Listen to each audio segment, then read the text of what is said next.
First World War. It starts with literally horses and carriages and ends with tanks. So it's the moment where modern war, you could argue, begins. From the very beginning, I felt this movie should be told in real time. Every step of the journey, breathing every breath with these men, felt integral. And there is no better way to telling this story than with one continuous shot. 3, 2, 1, go, go!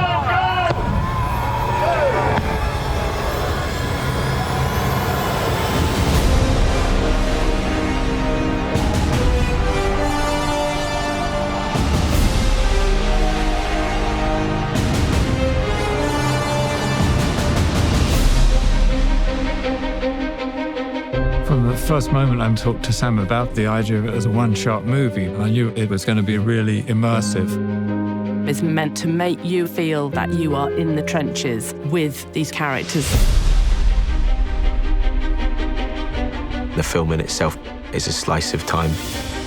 These two young men get sent on a mission to deliver a message to stop an attack. Action! So they've got to cross into enemy territory on a race against time to deliver a message that will save 1,600 lives. And the camera never, ever comes away from the two characters.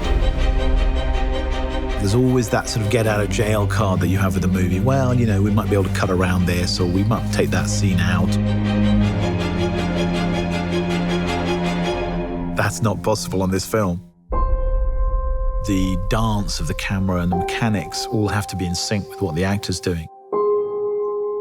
When you achieve that, it's really beautiful and exhilarating. Sometimes you have a camera being carried by an operator, hooked onto a wire.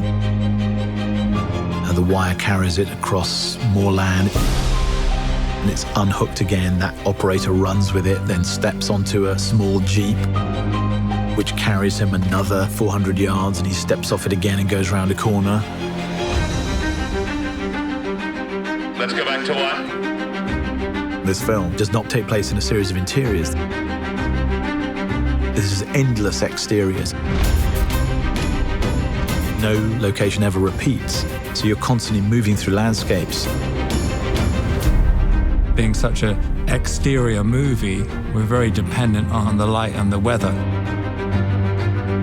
And we kind of realized, well, for a start, you can't really light it. Action. Because, you know, if you were running down a trench and turning around 360 degrees, there's nowhere to put a light anywhere. And because we were shooting in story order, we have to shoot in cloud to get the continuity from scene to scene. So some mornings, the sun would be out and we couldn't shoot. So we would rehearse. And we're rehearsing. And then we'd be waiting around, everyone with their eyes up in the sky, trying to see how long it'd take for the sun to move behind the cloud. And as soon as it comes over, you've got this 5-minute window. Everyone would be like, come on, go, go, go. Go, go, go! So you are also in the lap of the gods. It's like a piece of theatre every take.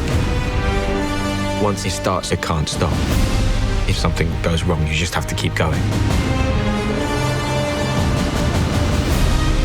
Until you actually see it on a screen, you don't really realize how immersive it is and how that technique kind of draws you into it.